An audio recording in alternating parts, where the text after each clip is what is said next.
أعوذ بالله من الشيطان الرجيم بسم الله الرحمن الرحيم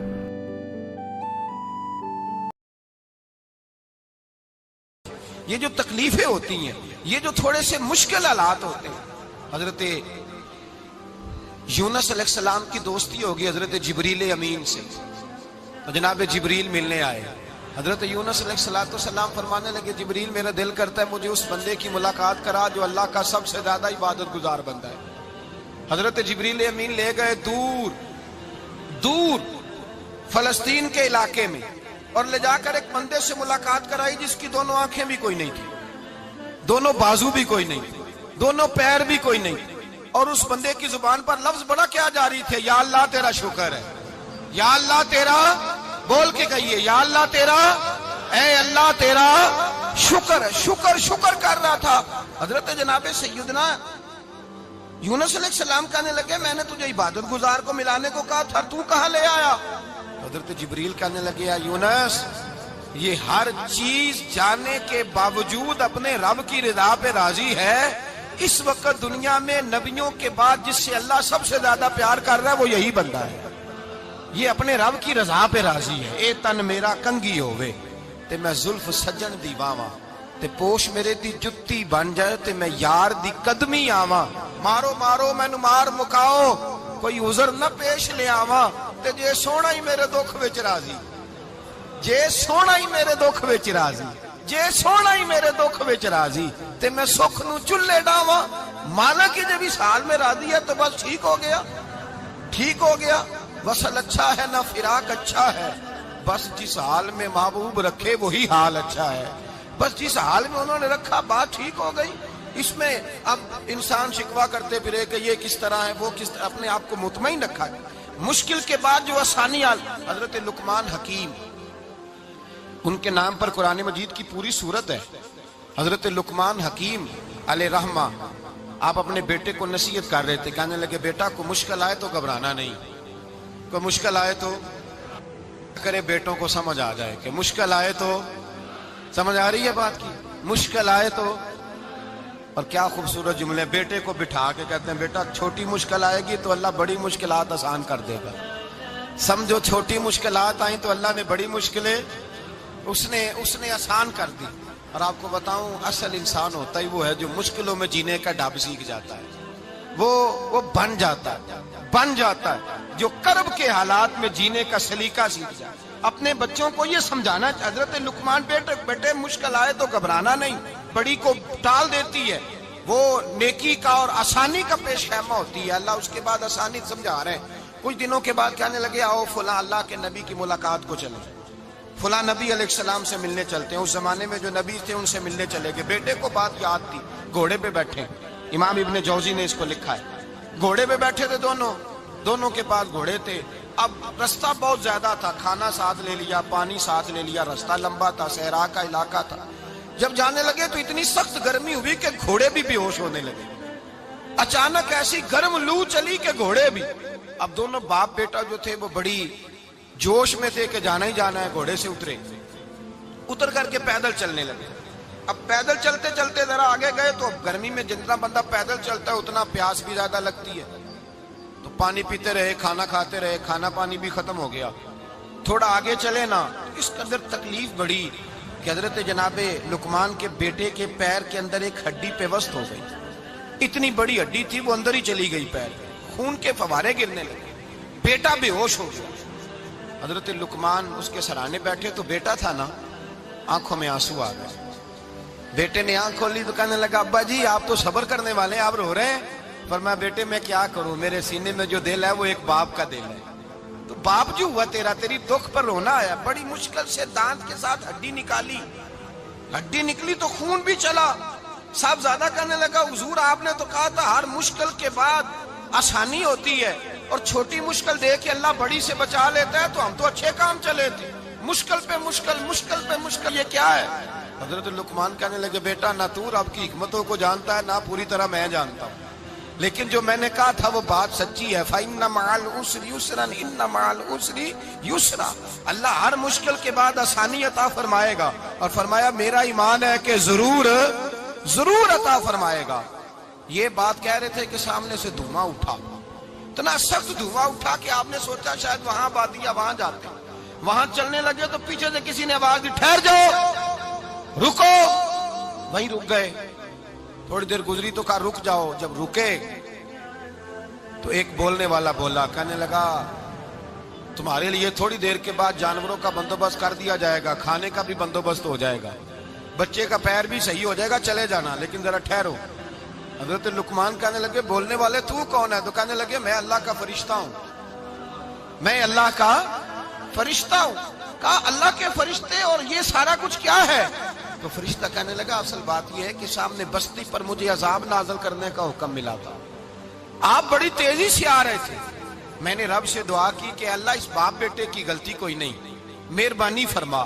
رب نے پہلے آپ کو صحرا میں الجھایا، پھر میری دعا کی برکت سے آپ کے گھوڑے ٹھہر گئے، پھر میری دعا کی برکت سے آپ کا پانی ختم ہوا، پھر میری دعا کی برکت سے آپ کے بیٹے کو زخم آیا، پھر میری دعا کی برکت سے سامنے سے دھواں اٹھا۔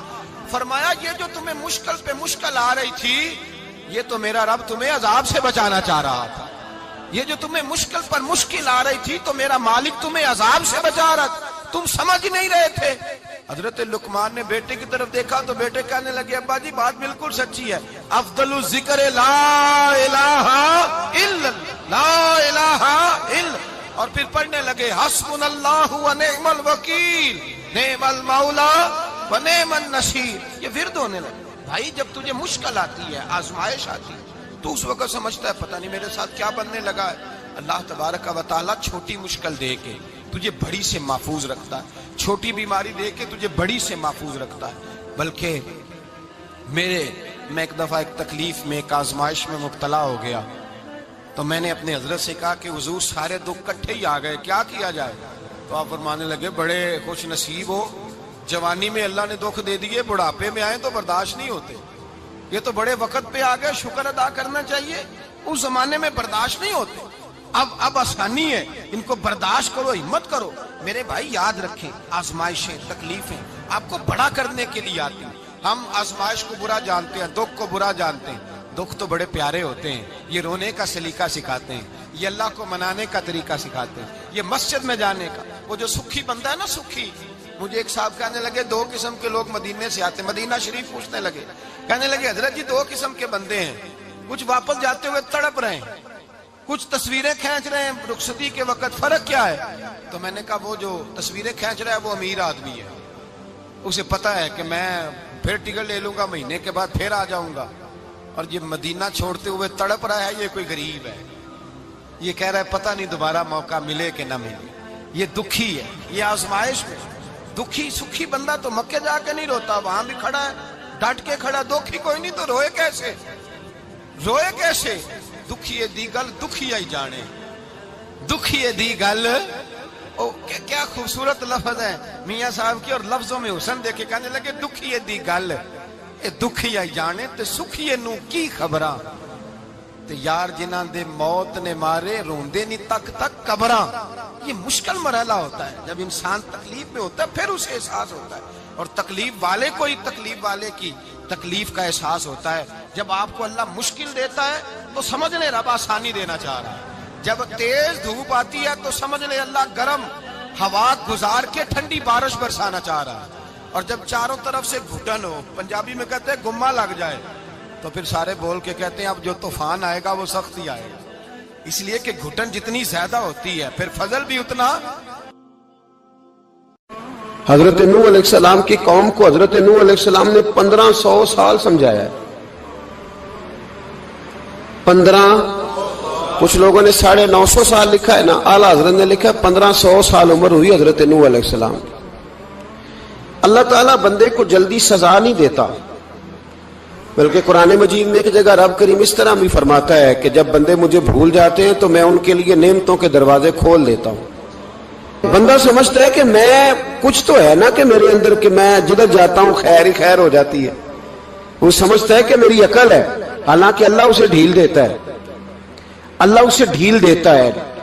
گناہوں کی سزا کے 3 طریقے ہیں، ایک ہے متنبع کرنا، تنبیہ کرتا ہے اللہ، بندہ متنبع ہو جاتا ہے، یہ اللہ کا بہت بڑا احسان ہوتا ہے۔ ایک ہوتا ہے مہلت دینا، اور ایک تیسرا ہوتا ہے اللہ خفیہ تدبیر کرتا ہے.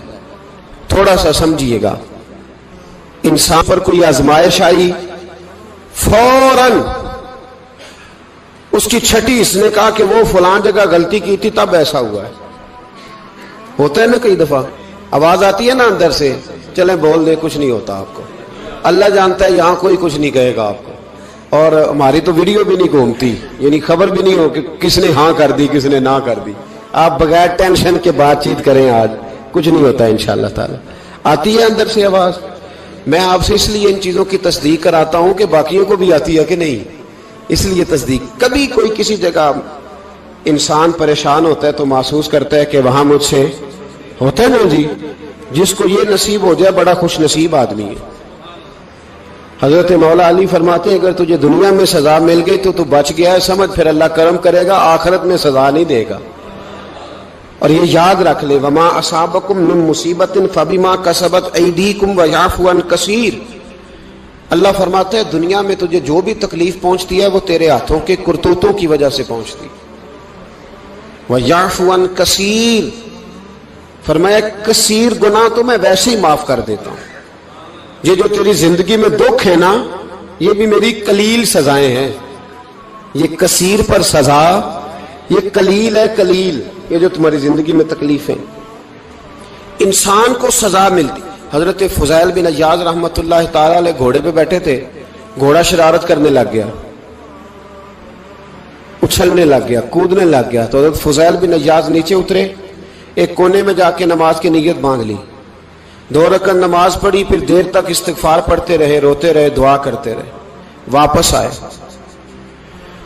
خادم عرض کرنے لگے حضور سمجھ نہیں آئی، گھوڑے نے تھوڑی سی شرارت کی، وہ بدکا ہے، آپ نے اس کو چھوڑا ہے اور چھوڑ کر کے آپ نماز میں لگ گئے. تو حضرت فضیل بن عیاض فرمانے لگے جب بندہ اللہ کی نافرمانی کرتا ہے نا تو جو چیزیں اس کی فرما بردار ہوتی ہیں وہ اس کی نافرمانی کرنے لگ جاتی.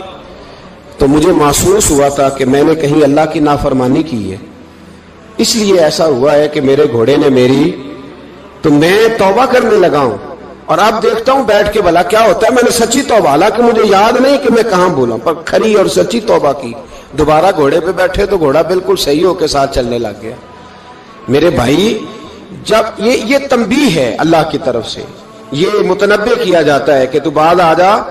بہت ساری جگہوں پہ انسان کو وقتی طور پر اگر سزا مل جائے، نبی پاک علیہ السلام کی خدمت میں ایک صحابی آئے، بات مضبوط کر دوں، واقعہ سنایا ہے نا تو کچھ لوگ سمجھتے ہیں کہ یہ واقعہ ہے، تو میں ایک حدیث پاک امام بہقی کی لکھی ہوئی عرض کرتا ہوں. نبی پاک علیہ السلام کے ایک صحابی آئے اور ان کا سر پھٹا ہوا تھا، خون بہ رہا تھا. سرکار نے فرمایا کیا ہوا؟ عرض کی حضور ایک عورت جا رہی تھی، میری نظر پڑی، ابھی نظر پڑی ہے کہ میرے آگے ستون آ گیا تو میرے سر پہ لگ گیا. نبی پاک صلی اللہ علیہ وسلم نے فرمایا تیرے لیے خوشخبری ہے، اگر دنیا میں تیری غلطی کی تجھے سزا ملی ہے تو پھر رب تجھے قیامت میں سزا نہیں دے گا. پھر اللہ قیامت میں سزا، بعض گناہ ایسے ہیں جن کی یہاں بھی سزا ملے گی اور وہاں بھی ملے، لیکن میرے بھائی پہلی بات یہ ہے کہ اللہ تعالیٰ اس غلطی کی یہی سزا دے لے اور دعا فرمائے اللہ تبارک و تعالیٰ یہاں بھی معافی عطا فرمائے، وہاں بھی معافی عطا فرمائے، اللہ درگزر ہی فرمائے. لیکن میرے بھائی ایک تو یہ سزا، ایک سزا یہ ہوتی ہے کہ انسان جب گناہ کرنے لگتا ہے تو اللہ نعمتوں کے دروازے کھولتا ہے، مہلت دیتا ہے. 500 سال تک فرعون کو مہلت دی. کتنے؟ یہاں جو 5 سال حکومت کر لیتا ہے وہ کہتا ہے سب سے قابل میں ہی ہوں، مجھے مہلت ملی ہوئی ہے. 500 سال مہلت دی اللہ تعالیٰ نے. اور فرعون کی قوم پر پتہ عذاب کس طرح کے آئے تھے؟ ٹڈیاں مسلط کر دی اللہ نے. یہ گھومتی نہیں چھوٹی سی، ہم اپنی زبان میں اس کو کچھ لوگ مختلف ناموں سے یاد کرتے ہیں، کوئی مکڑی کہتا ہے، کوئی کچھ کہتا ہے. مسلط کر دی، جاتی نہیں. ان پر بنی اسرائیل کے ان مقابل جو فرعون کی قوم تھی ان پر الزام اس طرح کا عذاب آیا کہ مینڈک مسلط کر دی اللہ تعالیٰ. برتن کھولتے تھے اندر مینڈک نکلتا تھا، دنیا کی ہر دوائی استعمال کرتے تھے لیکن مینڈک نکل آتا تھا. تھوڑا سا سمجھا کریں چیزوں کو. ہمارے رنگ نہیں زیادہ گورے کہ ہم پر عذاب نہیں آتا، کوئی بہت زیادہ اللہ تعالیٰ معاف فرمائے دولت نہیں جمع کرا بیٹھے شاہی خزانے میں کہ ہم سے پوچھا نہیں جائے گا. یہ مہلت ہے, مہلت کو مہلت سمجھو. پھر جب پکڑ آتی ہے نا اللہ کریم کی, میں نے دیکھا ہے کروڑوں روپیہ 6 اولادیں. ایک شخص کے بچے باہر سے آ رہے تھے, وہ بندہ بیمار تھا, مجھے کہنے لگا حضرت جی دعا کریں میں ان کے آنے سے پہلے مر جاؤں ورنہ آ کے مجھے مار دیں گے. دعا کریں. اتنی بے سکونی, کروڑوں روپیہ پڑا ہے تو یہ عذاب نہیں؟ کوئی ضروری ہے کہ پتھر ہی برسیں گے تو سمجھ آئے گی؟ یہ جو سگا بیٹا بوڑھے باپ کے قریب سے گزر جاتا ہے سلام نہیں لیتا تو اس کو عذاب نہیں سمجھتے؟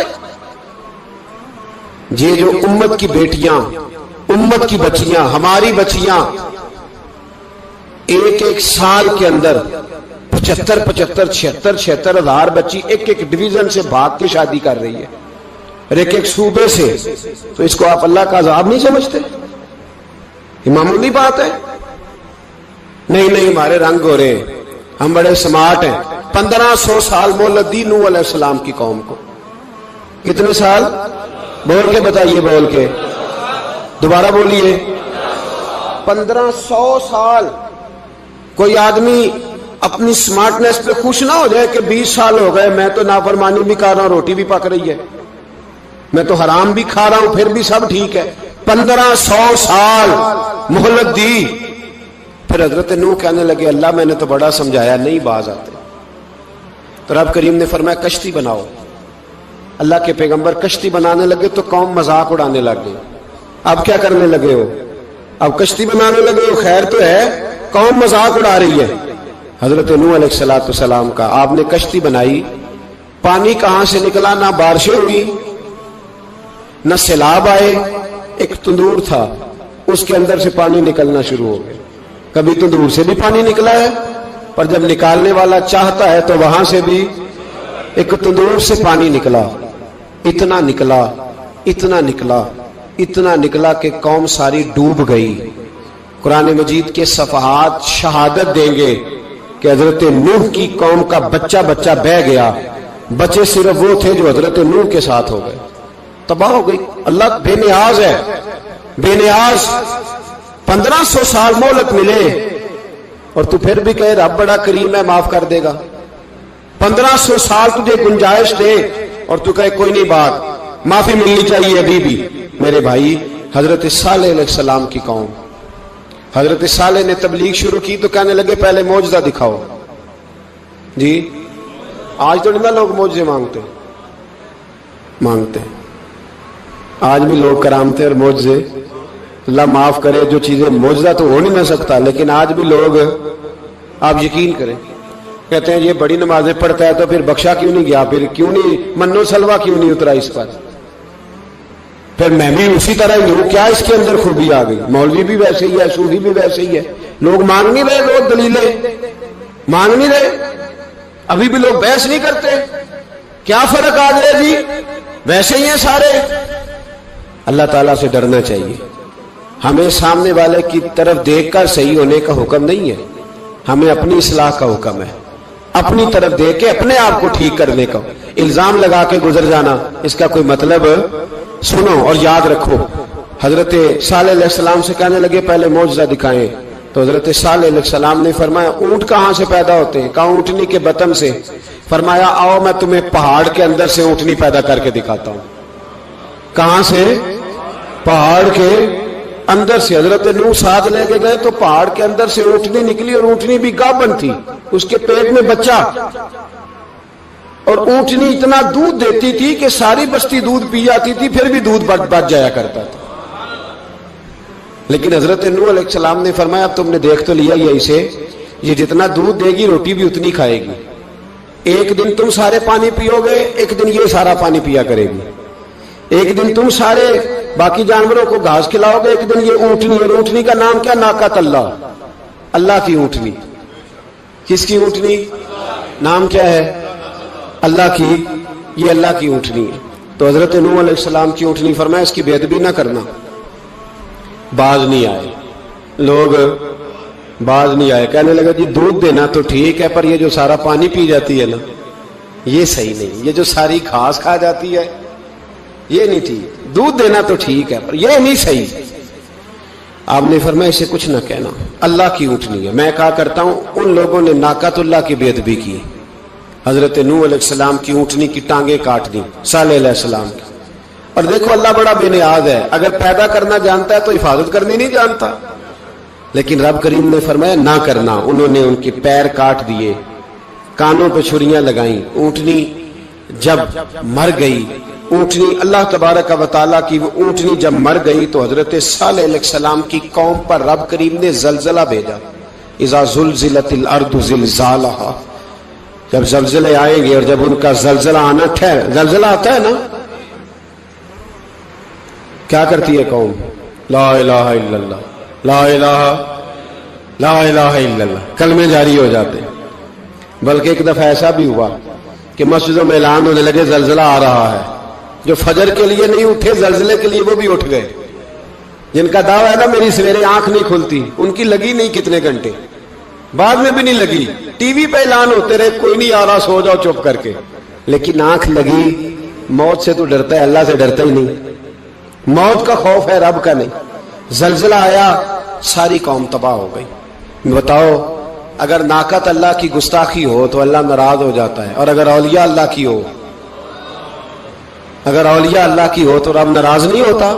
شرم نہیں آتی لوگوں کو داتا صاحب کی بے ادبی کرتے، شرم نہیں آتی لوگوں کو غوث اعظم کی گستاخی کرتے، حیا نہیں آتی جنہوں نے دین پھیلایا ان کی بے ادبی. میں درد سے کہتا ہوں، رو کے کہتا ہوں، اور اگر کلیجہ پھٹ سکے تو میں دکھاؤں زخم کتنے. ایک حج کے موقع پر ایک بابا جی، اس سال 4,80,000 روپے کا پرائیویٹ حج تھا، اور بابا جی کی کیفیت کمزور تھی، بیچارے بیمار تھے. اس کے باوجود وہ گئے. بوڑھے آدمی، جا کے بیٹھیے، بزرگ، اور کتنی مشکل ہے وہاں منا، مزدلفہ، عرفات، طواف زیارت، کتنا مشکل کام ہے طواف زیارت کرنا، طواف وداع کرنا. کس کٹھن سے حج کیا، بڑھاپے میں پیسے بھی لگائے. اور جب وہ روضہ رسول پہ گئے صلی اللہ اور انہوں نے جا کے نبی پاک صلی اللہ علیہ وسلم کے روزے کی طرف منہ کر کے درود شریف پڑھا تو ایک ملا نے اٹھ کے کہہ دیا تو مشرک ہے. تو میری روح کانپی. میں نے کہا تجھے شرم نہیں آئی، حیا نہیں آئی؟ اس کی عمر دیکھ، کس بڑھاپے میں کہاں سے چلا، کہاں آیا. یہ مشرک ہوتا تو کسی مندر میں جاتا، یہ مشرک ہوتا تو کسی گرجے میں جاتا. یہ مشرک نہیں، یہ مومن ہے. اور یہ وہ والا مومن ہے جس کے سینے میں دل جب دھڑکتا ہے تو خالی دھڑکتا نہیں، ساتھ وہ محمد عربی پہ درود و سلام بھی پڑھتا ہے. شرم نہیں آتی لوگوں کو؟ اتنی بڑی گستاخی کرتے. جو روزہ رسول پہ آیا مشرک ہے. میں نے جو مولوی کو صاف صاف کہا تھا، میں نے کہا اگر میں مشرک ہوں تو نکالو، مشرک کا داخلہ تو یہاں ویسے ہی منع ہے. شرم نہیں آتی؟ اپنی زبان کا ایک پاس کرو کچھ. اتنا ظلم، اتنی بڑی فرقہ واریت امت میں، اتنا امت کو تقسیم کرتے ہو، تمہیں شرم نہیں آتی؟ جہاں سے اتحاد کا پیغام دینا چاہیے وہاں سے تم لوگوں کو فرقے کا پیغام دیتے ہو، ایک مقصود فرقے کی تبلیغ کرتے ہو. خدا را تو میں کہہ رہا ہوں ناقت اللہ کی بے ادبی پہ عذاب آتا ہے، تو اولیاء اللہ کی بے ادبی پہ نہیں آتا. داتا صاحب ساری زندگی تبلیغ کرتے رہے، ایک آدمی نے اٹھ کے کہہ دیا جناب وہ تو شرک کا اڈا ہے، تو رب کریم ناراض نہیں ہوتا ان باتوں سے؟ ہمیں خیال کرنا چاہیے، اللہ سے ڈرنا چاہیے. ان چیزوں سے عذاب آتا ہے اور آ رہا ہے. اللہ تعالی ہمیں محفوظ فرمائے. اللہ ہمیں اس سے، قوم لوط پہ بھی عذاب آیا. ہم جنس پرستی، مرد مردوں سے بدکاری کرتے. حضرت نوح نے سمجھایا کہ یہ کام درست فطرت کے خلاف ہے، یہ کام درست نہیں. جب انسان یہ کام کرتا ہے تو زمین اور آسمان کانپتے ہیں. اب میں کیسے کھول کے بتاؤں؟ میرے پاس اعداد و شمار ہیں کہ پاکستان کے اندر اس کام کی کیفیت کیا ہے اور کس طرح کر کے لوگ، میں تو رونا روتا رہتا ہوں داڑھی کا. لوگ کئی دفعہ کہتے ہیں حضرت صاحب پہلے بھی آئے تھے تو داڑھی کی بات، پھر بھی آئے تو داڑھی کی بات. تو میں رونا روتا ہوں. اس لیے روتا ہوں کہ جو کلین شیو نوجوان ہوتا ہے وہ امرد کے حکم میں ہے، اس پر وہی حکم لگتا ہے جو عورت پہ لگتا ہے. اس کے ساتھ مرد کا اٹھنا بیٹھنا اسی طرح ناجائز ہے جس طرح عورت کے ساتھ. حضرت جنید بغدادی رحمت اللہ تعالی علیہ کے سامنے ایک شخص نے کہا وہ کتنا خوبصورت نوجوان جا رہا ہے، تو آپ فرمانے لگے تو حافظ قرآن نہیں؟ کہا ہاں. فرمانے لگے جا اپنے حفظ کی خیر بنا. وہ شخص کہتا ہے میں نے اس بغیر داڑھی والے کلین شیو نوجوان کو بری نظر سے دیکھا, مجھے قرآن پاک ہی بھول گیا, سارا قرآن پاک بھول. اور کتنے سال میں دعائیں کرتا رہا, بیت اللہ کے طواف کرتا رہا, میں یاد بھی کرتا تو نہیں ہوتا. کیسے اب تو ہمارا نعت کہاں بیوٹی پارلر سے ہو کے آتا ہے, ہم کسی اور کو کیا پیغام دیں. وہ پیغام, وہ نظام, وہ طریقہ کار جس کا حکم تھا شریعت میں, قوم لوط پر عذاب آیا. صحیح بیٹھتے ہوں گے بچے جو موٹر سائیکلوں پہ بیٹھتے ہیں. میں نے گجرانوالہ کی سڑکوں پہ بچوں کو, نوجوانوں کو جو تماشے کرتے سرے عام دیکھا ہے تو مجھے ڈر لگتا ہے. اور کوئی روکنے والا نہیں, شغل ہو رہا ہے, ہنس رہے ہیں, اور سامنے عورتیں بھی ہیں, سب ہو رہا ہے. کتنی تکلیف کی بات. حضرت نوح کی قوم یہ کام کرتی تھی, قرآن پاک نے بیان کیا ہے. حضرت نوح نے سمجھایا, فرمایا رب کریم نے تمہیں اپنی خواہش پوری کرنے کے لیے جائز طریقہ عطا فرمایا, عورتوں سے نکاح کرو, اور اس نکاح کی برکت سے جو اللہ تمہیں اولاد دے گا اس کو اللہ تبارک و تعالیٰ تمہارے لیے باعث بخشش بھی فرمائے گا.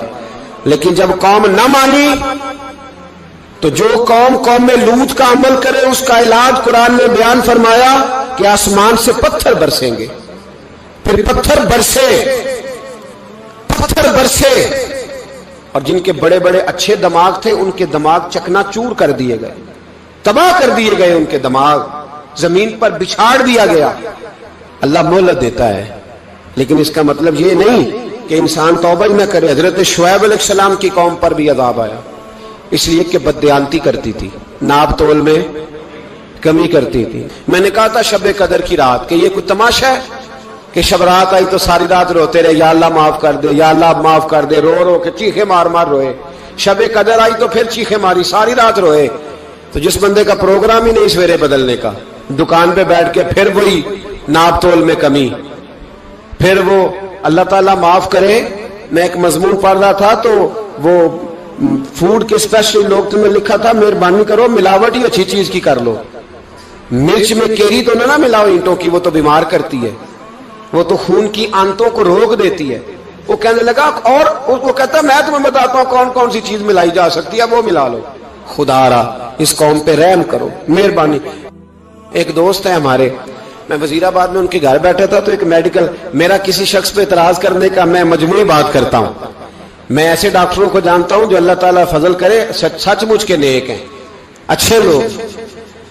تو بچے کا میڈیکل سٹور ہے, تو والد بیمار ہو گیا, تو وہ کہتا ہے ابا جی ڈاکٹر صاحب نے کہا آپ کو ڈرپ لگنی ہے. تو سگے باپ کو ڈرپ لگانے لگا تو باپ کیا کہتا ہے پتر تیری مہربانی مینو کوئی اصلی لائی, وہ نہ لائیں جڑی لوکاں نو لانا ہے. اب وہ پیار سے سنا رہا ہے بات.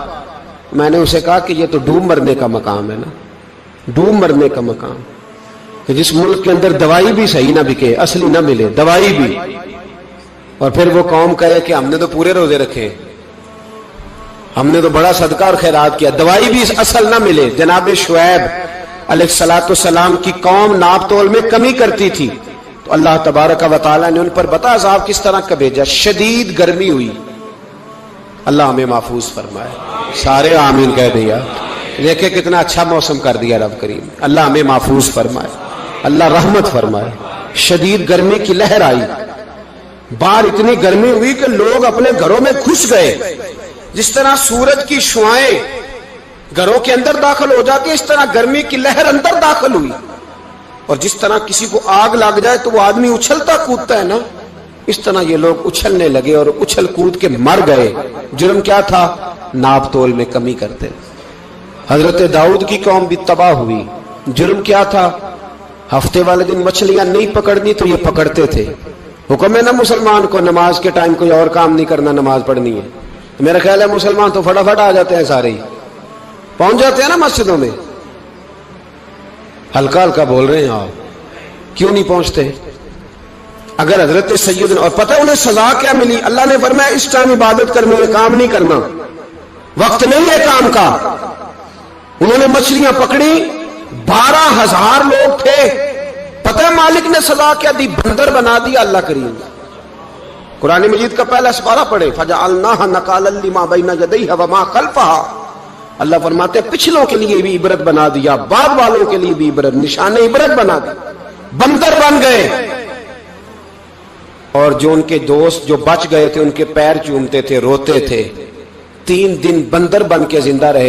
سنو اور یاد رکھنا اس بات کو، غور کرے کیا، میری طرف دیکھے میرے بھائی، ایک مکران شاہ بادشاہ گزرا ہے ایران کا، کچھ نرم دل تھا، وہ نا سیر کرنے نکلا، درمیان میں پل آتا تھا، ایک دریا تھا، اس کا پل تھا، اور پل کے اس پار جنگل تھا، سبزہ تھا، سیرگاہیں بنی ہوئی تھی۔ بادشاہ وہاں 2-4 دن رہنے کا ارادہ کیا۔ جب بادشاہ وہاں پہنچتا ہے نا مکران شاہ، تو اس نے دیکھا کہ وہاں 2-3 دن قیام کرنا ہے، جھیل ہے، سیرگاہ ہے، وہاں اس نے رکنے کا پروگرام بنا لیا۔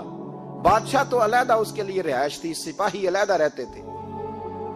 یہاں تو لوگ کہتے ہیں نا وہ پولیس کو ڈانٹتے ہیں، پولیس کو پوچھتے ہیں، او بھائی پولیس تو تمہارے ماتحت ہوتی ہے، پولیس تو سمجھ گئی ہے کہ تم کس طرح ان سے کام لیتے ہو، ان کو تو تم اپنے تحت رکھتے ہو۔ پولیس والے علیحدہ رہتے تھے، اس کے ساتھ جو سپاہی گئے ہوئے تھے، گن مین گئے ہوئے تھے۔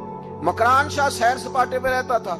ایک بوڑھی عورت تھی، اس کی ایک گائے تھی، وہ جنگل کے اندر بوڑھی رہتی تھی، گائے اس کی وہاں چرتی رہتی تھی۔ شام کو وہ گائے گھر لوٹتی، بوڑھی دودھ پی کے سو جاتی۔ سپاہی اس بوڑھی کے پاس آئے، کہنے لگے تیری گائے بڑی صحت مند ہے، ہمارے ہاتھ بیچ دے۔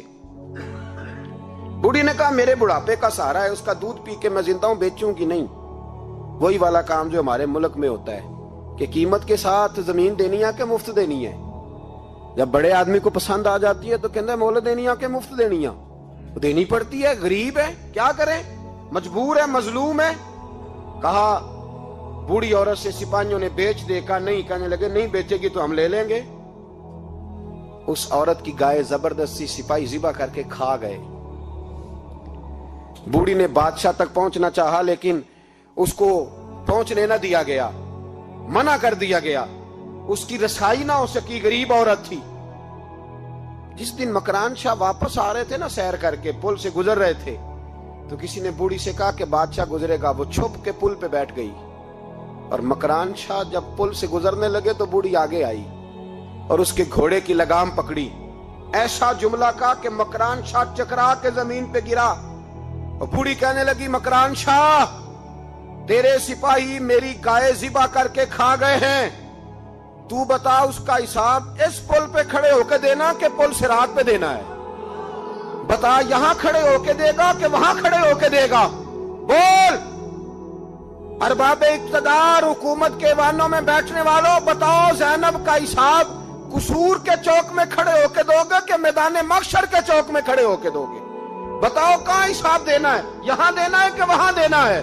حساب تو بہرحال تمہیں دینا ہے، اس قوم کو اس کا حساب تو، زینب کا حساب تو دینا ہے، دینا پڑے گا، دیا جائے گا، پوچھا جائے گا۔ بتاؤ یہاں دینا ہے کہ وہاں دینا ہے؟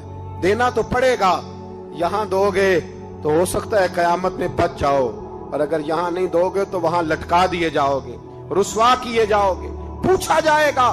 مکران شاہ چکرا کے گرا زمین پہ اور گر کے کہنے لگا بی بی میں وہاں حساب نہیں دے سکتا، دو دینا یہیں لے لے، جو لینا یہیں لے لے، آ جاؤ آ جاؤ، وقت ہے، گنجائش ہے، مہلت کے دنوں میں توبہ کر لو، پلٹ آؤ، اللہ کے حضور حاضر ہو جاؤ۔ اس معاشرے کو صفائی کی ضرورت پڑ گئی ہے، اس معاشرے میں ہر آدمی اپنا کردار ادا کرے، ظالم کے خلاف اٹھے، بے حیائی، فحاشی، عریانی، بدنگاہی، اس کے خلاف اٹھے۔ حضرت امیر معاویہ رضی اللہ تعالیٰ عنہ اپنے دور حکومت میں باہر نکلے، ایک بی بی با پردہ عورت برقعے میں گلی میں گھوم رہی تھی، برقع ڈال کے۔ حضرت امیر معاویہ دوڑ کے مسجد چلے گئے، رونے لگے، کہنے لگے صحابہ کے زمانے میں یہ عورتیں گلی میں آ گئی ہیں، ہمارے دور میں ہی آ گئی ہیں، کہیں اللہ کا قہر نازل نہ ہو جائے۔ حالانکہ وہ با پردہ تھی بی بی، یہاں تو بڑی ڈٹائی کے ساتھ فرنٹ سیٹ پہ بے پردہ عورت کو بٹھایا جاتا ہے اور دلیلیں دی جاتی ہیں کہ ہم پڑھ لکھ گئے ہیں، ایف ایس سی اور بی ایس سی ہماری تعلیم ہے، ہمارے پاس ابھی تازی تو کار آئی ہے، تو بتائیں نا کہ جو کار پہ بیٹھی ہے وہ کار کی مالکن ہے۔ یہاں تو ہر چیز کھول کے بیان کرنا لوگوں نے اپنے لیے ضروری سمجھ لیا ہے، اپنے کلچر کا حصہ بنا لیا ہے۔ خدا را فحاشی کے خلاف، بے حیائی کے خلاف، عریانی کے خلاف اٹھو اور اس پل کو باندھو۔ جب تک فحاشی رہے گی، عریانی رہے گی، پاکستان میں 10 کے قریب بچوں کے ساتھ روز زیادتی ہوتی ہے. یہ آپ کے قومی اخبارات کی آج صبح کی رپورٹ ہے. یہ تو وہ چیزیں ہیں جو کھل کے باہر آ گئیں، اور اس کے علاوہ جو بے حیائی کے اڈے کھلے ہوئے ہیں، نہ جانے ان کی تعداد کتنی. کس قدر زیادہ ظلم ہو رہا ہے. میرے رسول پاک صلی اللہ تعالی وسلم نے فرمایا جب کوئی زنا کرتا ہے تو ایمان اس کے سینے سے نکل جاتا ہے اس کے سینے سے. آنکھوں پر پردہ ہونا چاہیے، کانوں پر پردہ ہونا. اور اگر زینب کے قتل کے بعد بھی کسی کے موبائل میں گندی تصویر ہے اور اس کے قتل کے بعد بھی بے حیائی کے گانے اس کے موبائل میں ہیں، تو پھر وہ رسم کے آنسو نہ بہائے.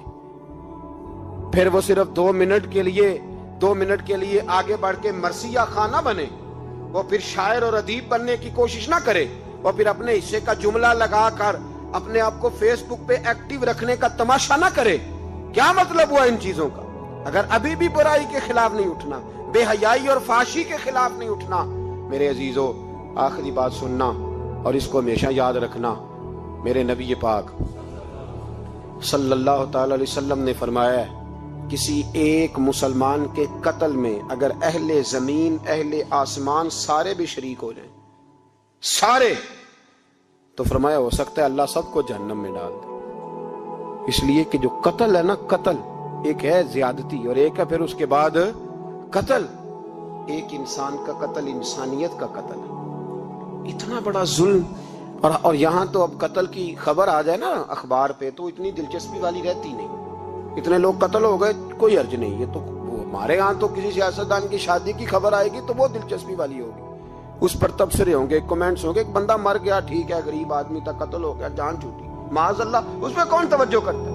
یہاں تو ان کے میلے چھیلے تماشوں پر لوگ تبصرے کرتے ہیں. یہ جو کوئی نئی ایکٹنگ کر کے دکھاتے ہیں اس پر ہماری توجہ جاتی ہے. اتنی عورتوں نے خودکشی کر لی اس لیے کہ شام کو کھانا نہیں تھا، بچوں سمیت دریا میں کود گئی. یہ ہوتا رہتا ہے، اس کی خیر ہے. معاذ اللہ، یہ تو سارے زمانے میں. یہ دیکھو کہ کسی سیاسی لیڈر نے کوئی نئی ایکٹنگ کی ہے تو اس پر تبصرہ کرتے ہیں، اس پر تھوڑی دیر بیٹھتے ہیں. او خدا کے بندو، اپنی ترجیحات بدلو. میں کہا کرتا ہوں ان کی گاڑیوں کے پیچھے بھاگنا چھوڑ دو گے تو یہ صحیح ہو جائیں گے. ان کی جائز ناجائز چیزوں پر نعرے لگانے بند کر دو گے تو یہ صحیح ہو جائیں گے. خدا را زینب تو چلی گئی پر ہمیں ایک پیغام چھوڑ کے گئی ہے کہ فحاشی کے خلاف اٹھ کھڑے ہو. اب ظلم کے خلاف لڑنا سیکھو. اب اپنے اندر یہ طاقت پیدا کرو. ہمیں سارا پتا ہوتا ہے لیکن اس کے باوجود ہم ظالموں کے ساتھ کھڑے ہو کے ان کی تعریفیں کرتے ہیں، تصویریں لگاتے ہیں، سپورٹر ووٹر بنتے ہیں. اب اس کام سے باز آ جاؤ. خدا را اب بھی سمجھ جاؤ. اے اللہ، جمعے کے دن اس اجتماع میں تیری بارگاہ میں دعا کرتے ہیں. خداوندہ ساری بیٹیوں کو حفاظت کا پردہ عطا فرما. اللہ سب کے لیے حفاظت کے پردے نصیب فرما. اور میرے مولا ظالموں کو کیفر کردار تک پہنچا. اللہ ان ظالموں کو